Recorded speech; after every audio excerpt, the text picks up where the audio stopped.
Hébreux 6, le verset 9 à 20. Donc, vous pouvez se lever pour la lecture de la parole, si vous voulez bien. Quoique nous parlions ainsi, bien-aimés, nous attendons pour ce qui vous concerne des choses meilleures et favorables au salut. Car Dieu n'est pas injuste pour oublier votre travail et l'amour que vous avez montré pour son nom, ayant rendu et rendant encore des services aux saints. Nous désirons que chacun de vous montre le même zèle pour conserver jusqu'à la fin une pleine espérance, en sorte que vous ne vous relâchiez point et que vous nous imitiez ceux qui, par la foi et la persévérance, héritent des promesses. Lorsque Dieu fit la promesse à Abraham, ne pouvant jurer par un plus grand que lui, il jura par lui-même et dit certainement, « Je te bénirai et je multiplierai ta postérité. » Et c'est ainsi qu'Abraham, ayant persévéré, obtint ce qui lui avait été promis. Or, les hommes jurent par celui qui est plus grand qu'eux, et le serment est une garantie qui met fin à tous leurs différends. Verset 17. C'est pourquoi Dieu, voulant montrer avec plus d'évidence aux héritiers de la promesse l'immuabilité de sa résolution, intervint par un serment, afin que par deux choses immuables dans lesquelles il est impossible que Dieu mente, nous trouvions un puissant encouragement. Nous dont le seul refuge a été de saisir l'espérance qui nous était proposée. Cette espérance, nous la possédons comme une ancre de l'âme, sûre et solide. Elle pénètre au-delà du voile, là où Jésus est entré pour nous comme précurseur, ayant été fait souverain sacrificateur pour toujours, selon l'ordre de Melchisédek. Seigneur, merci encore une fois pour ta parole, Seigneur, et du fond de mon cœur, Seigneur, je te prie que tu puisses remplir ma bouche de ta parole. Il y a tellement de richesse dans cette parole, Seigneur, qu'humainement parlant, il est très difficile d'exprimer ou de donner avec exactitude ce que tu veux nous enseigner, Seigneur. Mais je sais que par ton Saint-Esprit, tu peux nous diriger, tu vas nous diriger, Seigneur. Celui qui parle et celui qui écoute aussi, Seigneur, afin que nous puissions ressortir d'ici remplis de cette richesse, Seigneur, qui est ta parole. Donc, encore une fois, Seigneur, merci pour ce privilège d'annoncer ta parole. Qu'elle soit bénie au milieu de nous, Père. C'est dans le nom de Jésus qu'on a prié et tout ton peuple te dit Amen. Amen. Et Amen. Vous pouvez vous asseoir. Le titre du message ce matin, c'est « L'espoir, une ancre pour la vie ». Lorsqu'on lit ce passage-là, on ne connaît pas l'auteur exactement. Il y a beaucoup de personnes qui prétendent que Paul en soit l'auteur, mais il n'y a rien qui peut nous affirmer que ce soit Paul. Mais ce que j'aime de ce livre, c'est un lien parfait avec le Nouveau Testament et l'Ancien Testament. Et souvent, on a certaines difficultés à amalgamer ou à mélanger ensemble l'Ancien et le Nouveau Testament. Il y a des gens qui sont plus friands de l'Ancien Testament, il y en a d'autres qui sont plus friands du Nouveau Testament. Mais lorsqu'on prend le temps d'écrire cette lettre qui a été écrite par un auteur inconnu, on peut voir comment il a voulu, par le Saint-Esprit qui lui donnait ses paroles, être capable de nous faire comprendre que rien qui peut résider dans le Nouveau Testament s'il n'a pas été fondé sur ce qui a été promis dans l'Ancien Testament. En sorte que la parole, ça fait ce qu'on appelle, c'est la Bible, donc c'est 66 livres qui sont placés à notre disposition et en demandant au Saint-Esprit afin qu'il puisse nous montrer ou nous déchiffrer, si vous voulez bien, la parole, afin que nous puissions comprendre. S'il y a une chose que tous recherchent, c'est l'espoir. Je ne sais pas vous autres ce que vous pouvez vivre, mais en voyageant un petit peu, en allant dans certaines assemblées, en étant membre dans une assemblée aussi, des fois c'est quelque peu décourageant de voir où se dirige notre chrétienté. On cherche l'assemblée, on veut simplement aller dans un endroit où on annonce la saine doctrine, où on peut s'épanouir sans nécessairement tout chambouler ce que depuis des années, on a appris avec le Seigneur, ce que le Seigneur nous a montré à accepter, à comprendre et à assimiler dans chacune de nos vies. L'instabilité en ce qui concerne nos emplois. On voit que de plus en plus, c'est difficile de s'appuyer sur du concret dans la vie. On regarde un peu comment des gens qui, ça fait des années, pas tellement loin de chez nous, il y avait une usine qui fermait et il y a peut-être 140 personnes qui se disaient « c'est pas facile à 52 ans d'être capable de se trouver un endroit où travailler ou refaire une carrière ». Et c'est certain, lorsqu'on prend de l'âge, on se dit, mais nous, on arrive vers la fin, mais j'imagine que ceux qui ont un certain temps encore à travailler et à vivre, c'est difficile de concevoir, de mettre une certaine, qu'on a une certaine quiétude par rapport à ça, de dire, j'ai pas à m'inquiéter parce que il y a quelque chose qui va arriver. Ça, c'est bon pour ceux qui ne connaissent pas le Seigneur. Nous, on connaît le Seigneur. Et même si nous connaissons le Seigneur, souvent, on est inquiet par rapport à demain. Souvent, on a de la difficulté à comprendre comment Dieu peut nous sortir d'une situation que l'on vit, comment on peut s'en sortir et continuer à grandir. Je ne vais pas tomber sur toutes les expériences que j'ai vécues dans ma vie, mais je dois vous avouer, comme prédicateur, j'étais dans un temps dans ma vie où je me disais, est-ce que tout ce que j'ai fait dans le Seigneur, c'est la façon que je dois terminer ma vie? Je ne pouvais pas concevoir ce que je vivais. Je me refusais de croire cela, mais dans mon cœur, j'avais besoin de « Seigneur, redonne-moi cet espoir qui va m'aider à grandir et avancer pour continuer l'œuvre auquel tu m'appelles. » Parce que même, moi, je me disais, il semblerait que tout est terminé, qu'il n'y a plus rien à faire. On regarde comment les fonds boursiers sont instables. L'avenir est incertain. L'Église même vit une insécurité. On vit une insécurité. On peut dire, il y a absolument rien, je regardais, j'écoutais, je chantais même les chants, j'étais béni par les chants ce matin. Si Dieu est avec nous, qui peut être contre nous?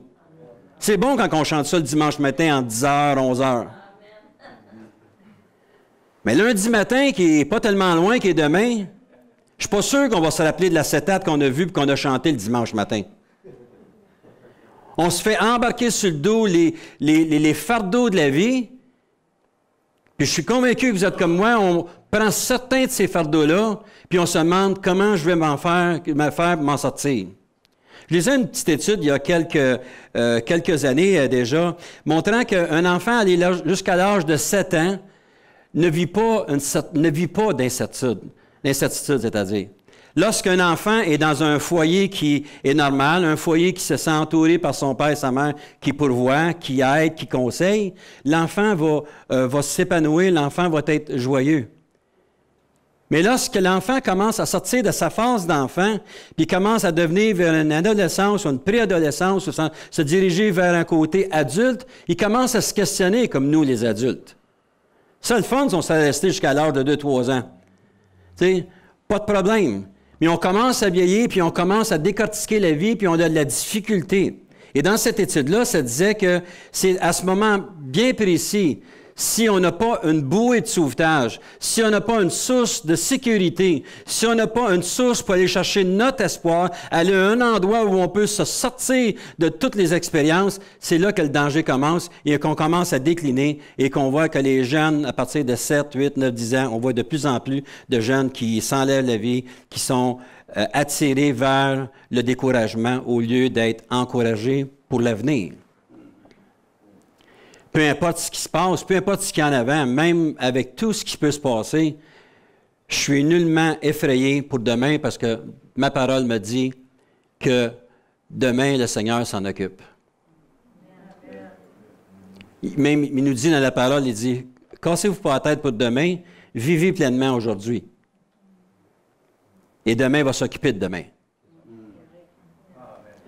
Donc, il y a quelques points que j'aimerais toucher ce matin. Lorsque Dieu a rencontré, le Seigneur a rencontré dans Marc 10, 27, si vous avez une Bible, vous pouvez peut-être le lire, il a rencontré le jeune homme riche. Le jeune homme riche, à prime abord, il avait de l'air de quelqu'un parfait. Il ne péchait pas, il faisait au monde, il aidait, il était quelqu'un qui était fervent. Hein? Et lorsque le Seigneur lui a dit, « Écoute, si tu veux marcher avec moi, vends tout ce que tu as, donne-le aux pauvres, puis suis-moi. » Il est comme venu désemparer. Et la parole de Marc 10, 27, « Cela est impossible aux hommes, Mais tout est possible avec Dieu. Et c'est le point culminant dans la vie d'un enfant de Dieu, c'est que si on a des situations qui nous accablent, il faut être capable, mentalement, physiquement, de dire, humainement parlant, je ne suis pas capable de faire telle et telle chose ou d'acheminer ma vie dans telle et telle direction. Mais si réellement le Seigneur m'appelle, mais tout est possible avec lui parce qu'il va le faire. Amen. Et ça, peu importe le niveau que vous êtes rendu, peu importe le nombre d'années que vous êtes dans le Seigneur, c'est un éternel combat et il faut que l'on puisse apprivoiser notre corps, notre pensée, à redonner au Seigneur les choses qui sont hors de notre contrôle. Et si on ne fait pas ça, on va marcher même connaissant le Seigneur avec une certaine béquille, ayant de la difficulté à avancer. Pourquoi? Parce que notre tête réfléchit humainement, tandis que le Seigneur veut qu'on marche spirituellement, c'est-à-dire que notre intelligence soit envahie de la présence de Dieu et que le Seigneur nous dirige par son esprit. Amen. Et ça, c'est pas facile. En fait, je pense que ça ne sera jamais à 100% tout aussi longtemps qu'on va être sur cette terre, parce qu'on demeure humain. On a beau connaître des versets, on a beau connaître des choses, on a beau avoir expérimenté des choses, on est aux prises avec cette situation-là dans notre vie, puis il faut se battre continuellement. Donc, ce matin, j'aimerais toucher brièvement 4 points. Pourquoi l'espoir? Pourquoi on a besoin d'espoir? Donc, si on lit dans Hébreux le 6, le verset 13, « Lorsque Dieu fit la promesse à Abraham, ne pouvant jurer par un plus grand que lui, il jura par lui-même, il dit, « Certainement, je te bénirai et je multiplierai ta postérité. » Et c'est ainsi qu'Abraham, ayant persévéré, obtint ce qui lui avait été promis. Ça, ici, ça demande une parenthèse, puis ça demande une explication. L'espoir est nécessaire parce que souvent, le chemin qui est devant nous est inconnu. Si on recule quelques livres auparavant, dans le livre de la Genèse, au 2e chapitre, c'est là que Dieu donnait un appel à Abraham. Il dit, tu vas quitter ton pays et tu vas te diriger vers une destination que je te montrerai. Il n'y avait pas de concret dans sa vie. Il ne pouvait pas dire, je suis au point A. Il y avait le point A, mais il dit, tu t'en vas au point B. Et ça, humainement parlant, je ne sais pas, vous autres, si vous avez déjà décidé de faire un voyage, c'est apeurant de faire un voyage quand vous sortez, vous savez ce qu'est le point A, puis tu ne sais pas ce qu'est le point B. Un, tu ne sais pas comment ça va te coûter, puis deux, as-tu des grosses chances de te perdre aussi. Et Abraham, c'était, dans l'exemple qu'on a dans le livre d'Hébreux, c'est qu'il a permis de nous emmener à la base, de comprendre qu'est-ce qui s'est passé dans la vie d'Abraham. Abraham, c'est un homme de foi. Abraham, c'est un homme qui a été vénéré, qui a été élevé, mais Abraham n'a pas toujours été Abraham. En fait, il était, pour un bout de temps, Abraham. Si vous lisez dans la parole, il était Abraham avant de devenir Abraham. Il a douté. La postérité voyait qu'elle ne pouvait pas être là. Donc, lorsque Dieu lui a parlé, il avait 75 ans. Rendu à 90 ans, et il n'y avait pas d'enfant encore. Donc, il a orchestré des choses pour que la parole qui lui avait été donnée, c'est-à-dire qu'il a essayé lui-même de se faire comme Dieu, de dire, bien, si Dieu ne me le donne pas, je vais organiser des choses afin que la bénédiction, comme je multiplierai ta postérité, bien, je puisse la réaliser. Et qu'est-ce qui s'est passé dans la vie d'Abraham? Il y a eu des problèmes. Il y a eu des combats. Ça n'a pas été facile pour lui. Mais Abraham, c'était une histoire d'espoir.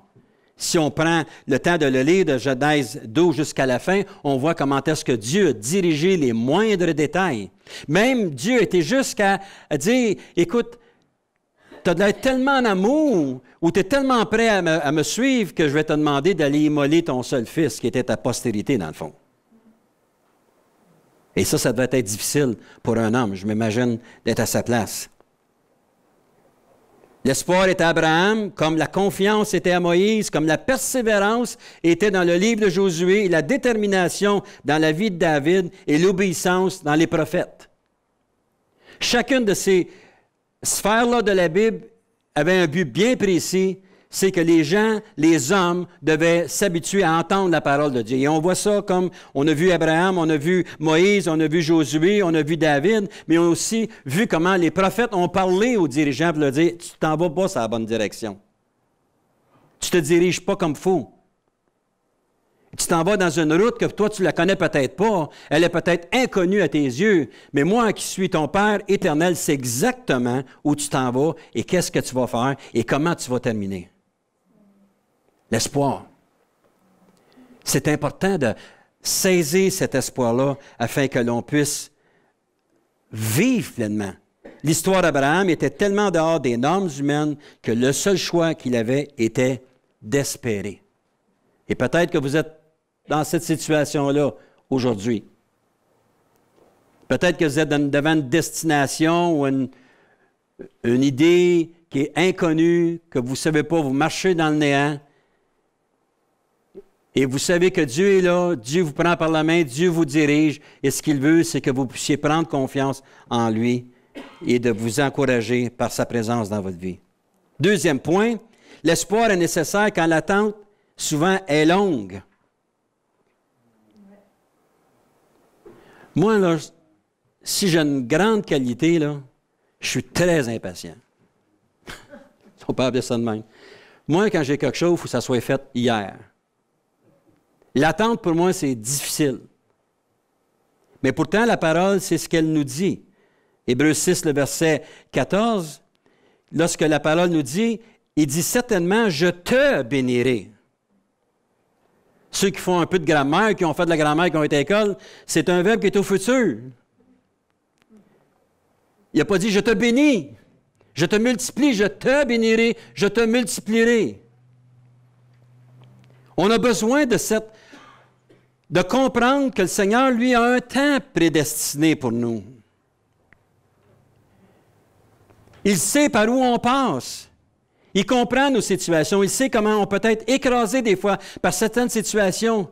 Mais le fait de nous faire attendre n'est pas pour nous nuire, c'est pour nous faire acquérir cette patience afin que notre chair puisse être enlevée de notre système, si vous voulez bien, notre façon humaine de penser et de s'habituer à s'appuyer sur le Seigneur qui va faire toutes choses belles en son temps. Son temps. Donc, c'est important de comprendre cela.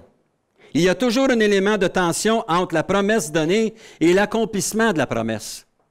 Si Dieu vous a déjà montré quelque chose et vous le prenez pour vous, vous dites « Merci Seigneur, je suis convaincu que c'est pour moi, puis je te remercie Seigneur. » Mais le stress qui peut exister entre le temps où tu as eu cette parole-là et le temps où cette parole-là va s'accomplir dans notre vie, des fois, c'est très difficile. Et souvent, on est porté à lâcher dans le milieu parce que le Seigneur nous a donné une promesse quelconque. Le Seigneur ne veut pas qu'on lâche. Ce qu'il veut, c'est qu'il a permis ce temps-là pour nous former, pour nous préparer à ce que lui veut que l'on fasse.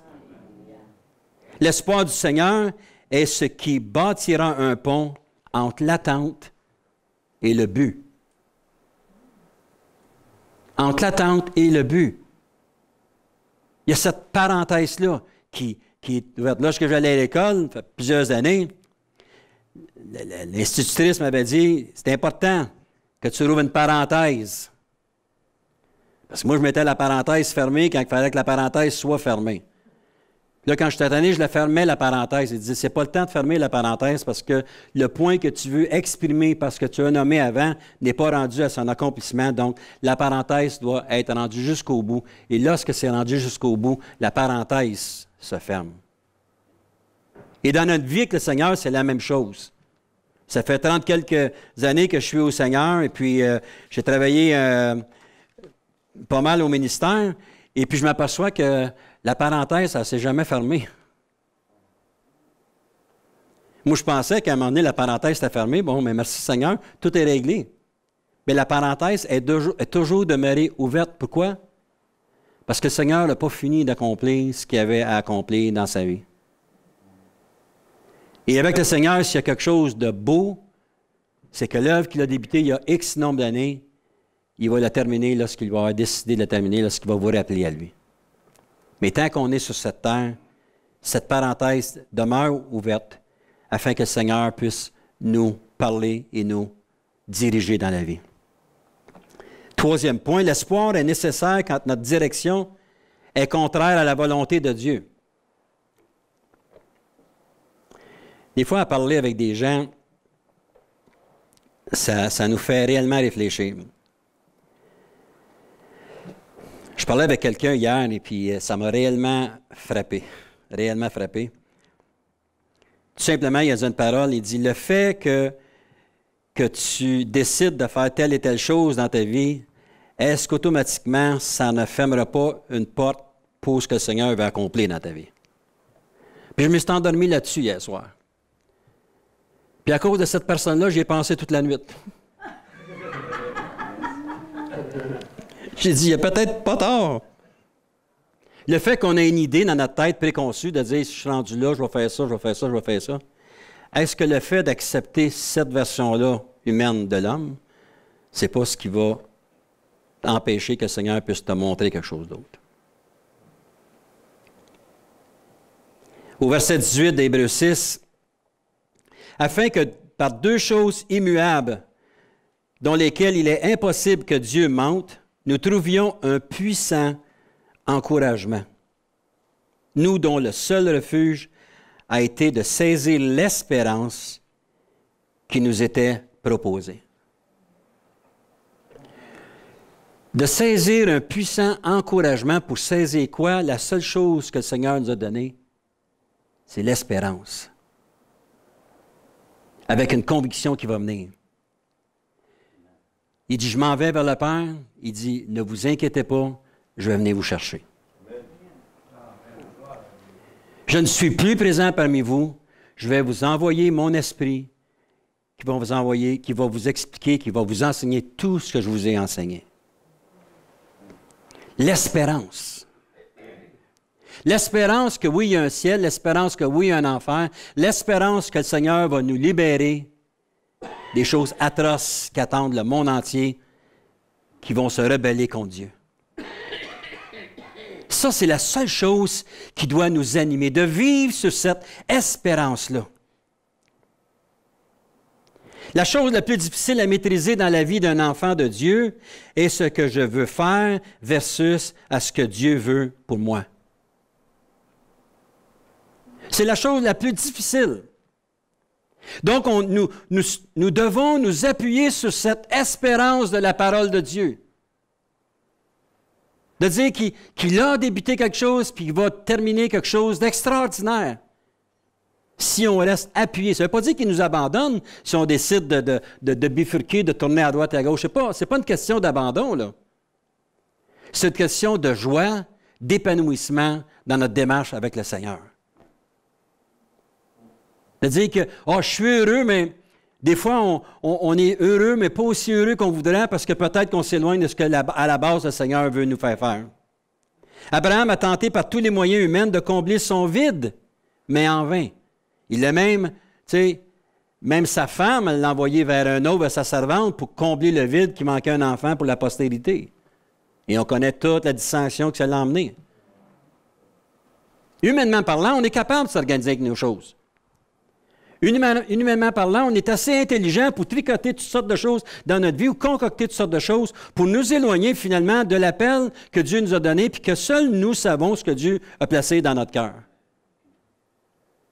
Tu sais, des gens peuvent nous juger et dire « ceci, cela, ceci, cela », mais en réalité, il y a juste nous autres qui savons ce que le Seigneur nous parle. Le Seigneur ne te parlera pas au voisin pour toi. Premièrement, le Seigneur va te parler à toi. Le Seigneur va te montrer telle et telle chose dans ta vie. Mais le Seigneur va confirmer ce qu'il a placé dans ton cœur par une personne qui va peut-être t'aider à comprendre que, peut-être que c'est réellement le Seigneur qui m'a parlé dans cette situation-là. Et ça, c'est important de comprendre cela. Paul nous donne aussi une description semblable. Tournez avec moi dans Romains 7. Vous avez lu ce passage-là, vous le connaissez. Moi, j'aime ça parce que Paul, c'est quelqu'un qui était honnête dans sa façon de vivre les choses. Donc, Romains 7, le verset 14, « Nous savons en effet que la loi est spirituelle, mais moi, je suis charnel, vendu au péché. Car je ne sais pas ce que je fais, je ne fais point ce que je veux, et je fais ce que je hais. Or, si je fais ce que je ne veux pas, je reconnais par là que la loi est bonne, et maintenant ce n'est plus moi qui le fais, mais c'est le péché qui habite en moi. Ce qui est bon, je le sais, n'habite pas en moi, c'est-à-dire dans ma chair, j'ai la volonté, mais non le pouvoir de faire le bien. Car je ne fais pas le bien que je veux, et je fais le mal que je ne veux pas. Et si je fais ce que je ne veux pas, ce n'est plus moi qui le fais, c'est le péché qui habite en moi. Je trouve donc en moi cette loi, quand je veux faire le bien, le mal est attaché à moi, car je prends plaisir à la loi de Dieu selon l'homme intérieur, mais je vois dans mes membres, à l'intérieur de moi, une autre loi qui lutte contre la loi de mon entendement et qui me rend captif de la loi du péché qui est dans mes membres. Et là, Paul est assez honnête pour dire, « Misérable que je suis!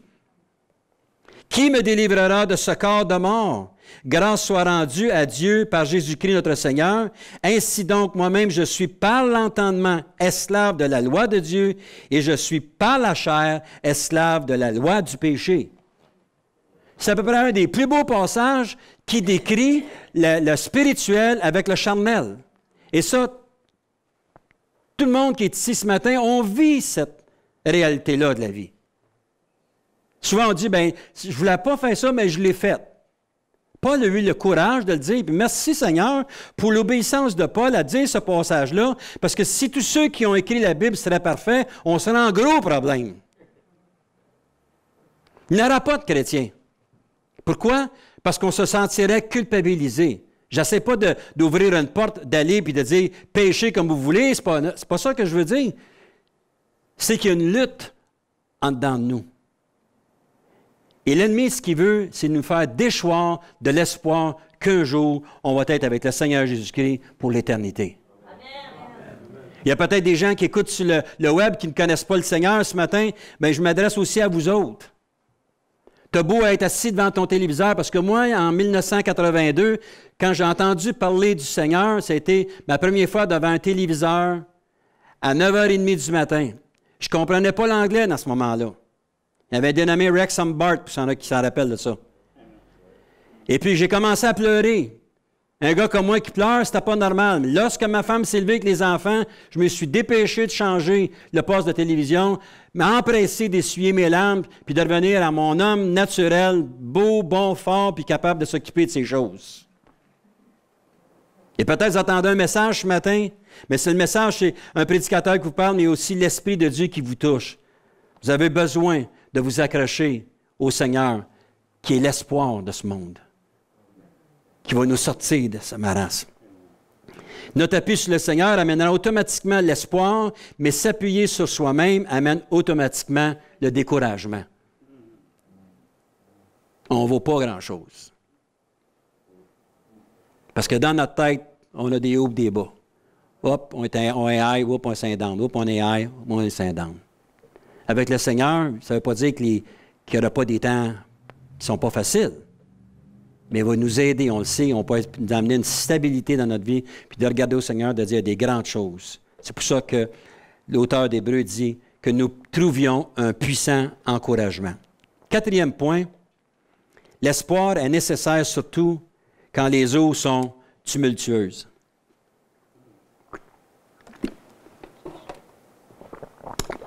Hébreux 6, le verset 19, « Cette espérance, nous la possédons comme un ancre de l'âme sûre et solide. Elle pénètre au-delà du voile, là où Jésus est entré pour nous comme précurseur, ayant été fait souverain sacrificateur pour toujours, selon l'ordre de Melchisédek. » L'auteur d'Hébreux disait que l'espoir est nécessaire surtout lorsque dans notre vie, notre chemin est inconnu, l'attente est longue, à connaître quelle est la volonté de Dieu dans ma vie, et aussi quand les eaux semblent tumultueuses. Lorsque j'étais dans les Forces canadiennes armées, j'étais dans la marine, j'étais posté à Halifax, j'étais sur un bateau. Et la première fois qu'on est arrivé dans un cours, ils nous ont donné un cours, les choses importantes sur le bateau. Donc, je ne me souviens pas le caporal ou le sergent qui nous donnait le cours, il dit, pour vous autres, il dit, prenez une feuille de papier, puis écrivez les parties du bateau qui sont les plus importantes pour vous, pour notre survie. Fait que tout le monde a écrit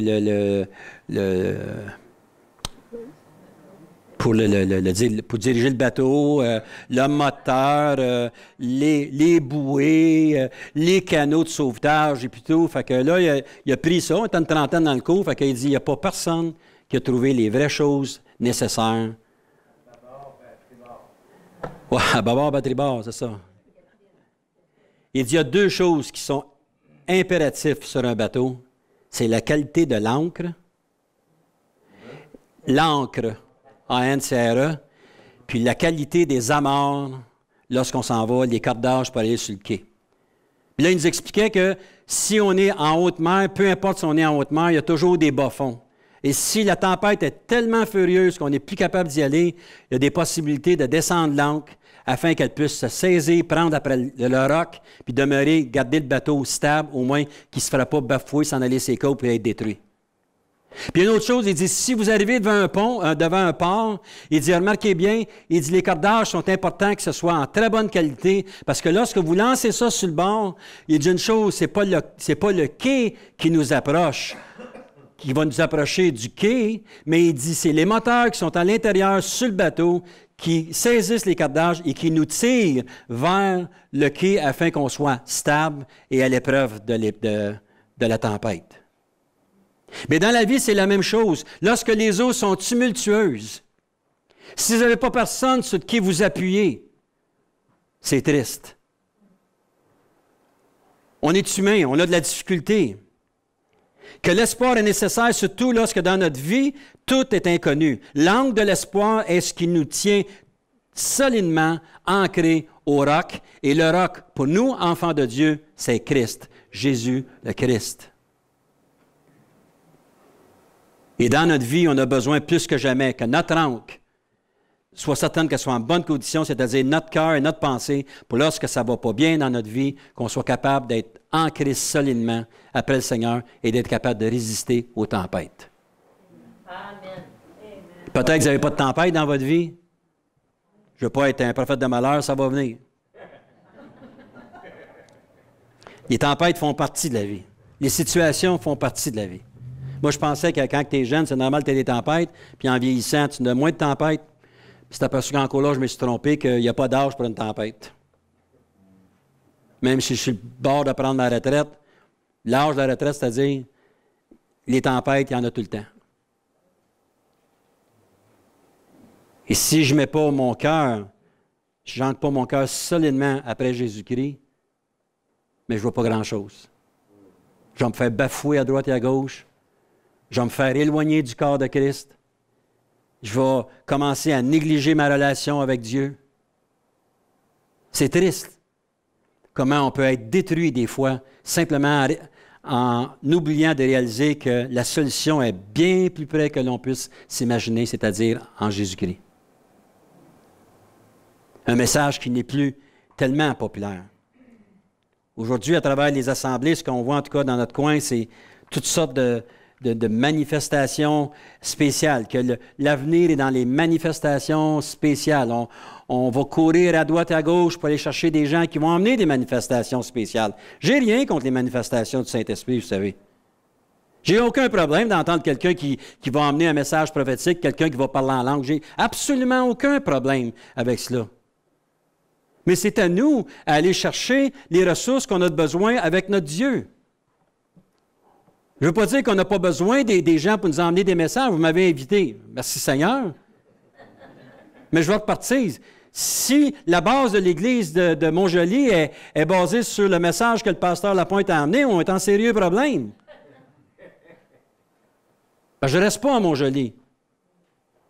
Mais lorsqu'on peut s'appuyer sur le Seigneur, et je sais que vous avez des bons prédicateurs, vous avez des bons pasteurs ici, merci Seigneur, mais que l'on puisse, semaine après semaine, se ressourcer dans la parole, mais là, on a de quoi à vivre, de dire, même si c'est tumultueux dans ma vie, même si c'est difficile, on entend la parole, on lit la parole, on étudie la parole, et le Seigneur va nous ramener à lui, on va ressentir cette proximité-là avec le Seigneur.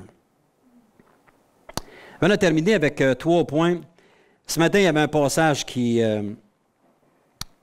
me frappait. Je vous invite à tourner avec moi dans le livre de Ruth.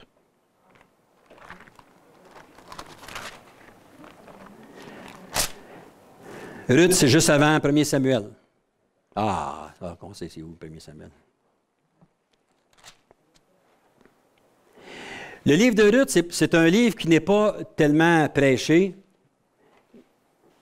Peut-être qu'il y a des gens qui ne trouvent pas nécessairement la matière pour à prêcher là-dedans. C'est une belle histoire. C'est une belle histoire d'amour qui finit avec Ruth et Boaz. Mais il y a un côté qui aurait pu être catastrophique à travers cette situation-là, dans ce livre-là, que si on ne prend pas le temps de le lire, on va manquer à côté. Donc, si on regarde en Ruth premier, je vais juste aller brièvement dans quelques passages pour vous mettre dans le contexte. C'est du temps des juges. Il y eut une famine dans le pays. Un homme de Bethléem, de Juda, partit avec sa femme et ses 2 fils pour faire un séjour dans le pays de Moab. Le nom de cet homme était Élimélec. Celui de sa femme Naomi et ses 2 fils s'appelaient Machlon et Kiljon.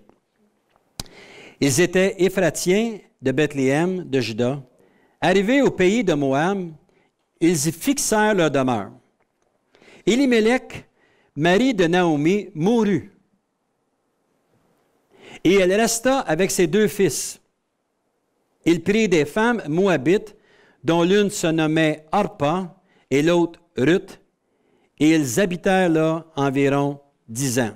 Machlon et Kiljon moururent aussi tous les 2, et Naomi resta privée de ses 2 fils de son mari. Là, il faut comprendre un peu le contexte. Élimélec était la descendance de Juda. Élimélec était un filon, si je peux m'exprimer comme cela, pour amener une génération de gens qui continueraient la descendance pour se rendre jusqu'à Jésus-Christ. Et si on regarde de l'histoire ici, on s'aperçoit que c'est un homme de Dieu. Et Naomi a perdu son mari. Mais elle dit, je peux perdre mon mari, mais il me reste mes 2 fils, et mes 2 fils peuvent avoir des femmes, et ces femmes-là peuvent avoir des enfants, et la lignée peut continuer. Mais non, mais les 2 fils sont morts. Tu sais, tu ne peux plus espérer avoir une descendance.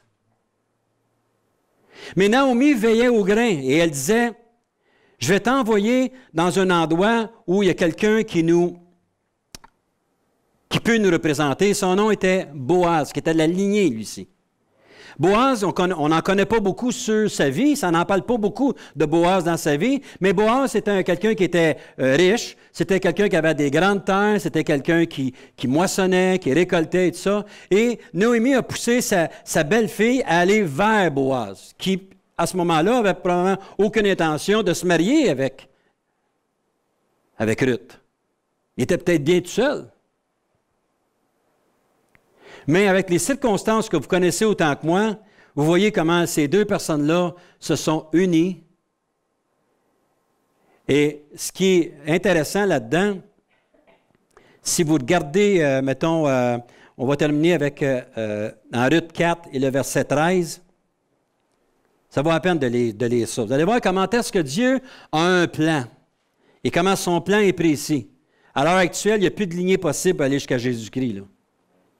Boaz prit Ruth, au verset 13, qui devint sa femme, et il alla vers elle. L'Éternel permit à Ruth de concevoir, et elle enfanta un fils. Les femmes dirent à Naomi, « Béni soit l'Éternel qui ne t'a point laissé manquer aujourd'hui d'un homme ayant droit de rachat, et dont le nom sera célébré en Israël.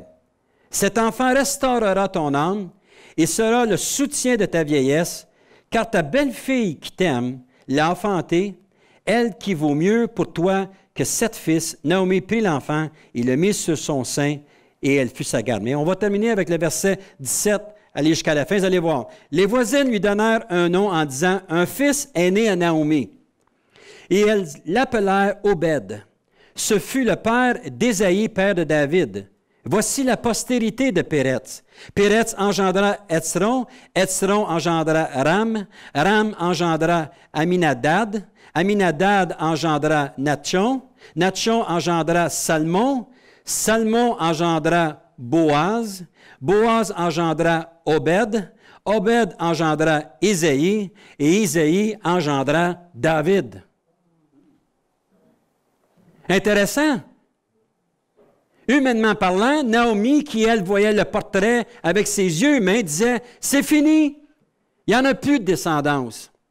Donc, dans sa tête, comme personne, comme toute personne, elle devait se dire, mais il y a une postérité qui va découler d'Abraham. Comment cette postérité-là peut découler d'Abraham si Abraham a passé, si tout était fait, on a eu les Jacob de ce monde, que là, maintenant, il n'y a plus aucune ressource. La parole nous a dit que Dieu a permis que Ruth, une Moabite, puisse être enceinte de Boaz, qui était la semence même à laquelle le Seigneur avait déjà, l'Éternel avait choisi que David viendrait, que la descendance de Jésus puisse se perpétuer, ait permis qu'elle soit enceinte et qu'il se passe de quoi dans leur vie. L'espoir. Peut-être que dans nos vies, on est dans une situation qui semble loufoque, on ne sait absolument plus quoi faire, il n'y a plus seulement rien qui va se passer. Mais Dieu a un plan. Et je vais vous dire que son plan est parfait. Ce n'est pas nécessairement le plan que nos gouvernements ont. C'est un vrai plan, basé sur l'éternité, basé sur l'alpha et l'oméga, basé du conceveur, de celui qui a conçu la vie, qui l'a écrit, qui sait exactement, voici mon œuvre, voici les personnes, voici mes créatures, ils ont débuté là, ils vont terminer là, en passant l'éternité avec moi, à se réjouir, à louer, puis à adorer Dieu. Et ça, frères et sœurs, aujourd'hui, c'est ça qui manque dans nos assemblées, un message d'espoir. Un message d'espoir pour ceux qui sont dehors, pour ceux qui attendent, qui veulent entendre parler du Seigneur à quelque part. Mais nous, sommes-nous encore pleins d'espoir que le Seigneur va faire quelque chose dans notre vie? 3 petits points en terminant. Les qualités concernant l'espoir. Premièrement, l'espoir est Jésus, c'est sûr. Cela veut dire que nous devons dépendre uniquement sur lui. Nous devons être convaincus au plus profond de soi que rien ne pourra nous séparer de l'amour de Jésus. Rien. L'ennemi va vous le faire à croire, lui. Mais ma parole me dit qu'il n'y a rien. Deuxième point, l'espoir en Jésus est solide. Rien ne changera en ce qui concerne la direction et la volonté de Dieu pour chacune de nos vies. Tu as beau fuir, tu as beau vouloir aller à droite et à gauche, tu as beau vouloir planifier des choses, tu as beau vouloir orchestrer ta vie, il n'y a rien, absolument rien, qui va t'éloigner. Oh, tu peux t'éloigner un bout de temps, il va te laisser aller, tu veux prendre l'expérience, vas-y en prendre. Il va te ramener afin que sa volonté s'accomplisse dans sa vie pour toi. Rien qui peut vous séparer de lui. Lorsque nous regardons montagnes, des rocheuses, par exemple, nous nous disons que rien ne pourrait faire bouger des rochers. Mais un simple tremblement de terre venant de Dieu et notre perspective va changer. Mais dans le livre d'Hébreux, ça nous parle de quoi? Que l'espérance que nous avons en Jésus-Christ, rien ne la changera. Elle est immuable. Troisième point terminant, l'espoir en Jésus, c'est la sécurité. Le voile, source de sécurité. Pourquoi le voile a été enlevé? On a un avocat auprès du Père qui s'appelle Jésus-Christ et qui intercède et qui va faire tout pour nous emmener sur la bonne voie et pour nous aider. On n'a pas à avoir peur à s'approcher de lui. Hébreux 4 et le verset 16, en terminant. Approchons-nous donc avec assurance du trône de la grâce afin d'obtenir miséricorde et de trouver grâce pour être secourus dans nos besoins. Approchons-nous. Oui, mais il y a de la difficulté. Approche-toi. Approche-toi de Dieu. Dis-lui, exprime-lui ta situation. Et vous allez voir comment que le Seigneur va vous aider. S'approcher de Dieu va éliminer les problèmes dans votre vie qui, pour Dieu, ne sont que des détails pour des fins de formation personnelle à notre égard. C'est intéressant, hein? Les problèmes dans notre vie, on voit ça comme une montagne, mais pour Dieu, c'est des détails qu'il veut utiliser pour notre formation personnelle pour que l'on soit prêt et disposé pour les desseins qu'il a pour chacun de nous, sans exception, selon nos capacités. Vous n'avez pas à envier une personne ou un autre. Ah, il me semble que cette personne-là est tellement bonne à la prédication. Il me semble que cette personne-là est tellement bonne dans la loi. Il me semble que cette personne-là a le don d'aider, de faire ceci, faire cela. Essayons pas de se comparer entre frères et sœurs parce qu'on ne peut pas se comparer. On n'est pas pareil. Il nous a fait uniques. Mais il veut que chacun de nos petits points uniques dans le corps où on est rassemblés, qu'on puisse les utiliser pour la gloire de Dieu. Et c'est ça qui amène l'unité dans l'Église. De ne pas se décourager, mais de s'appuyer sur le Seigneur. Amen.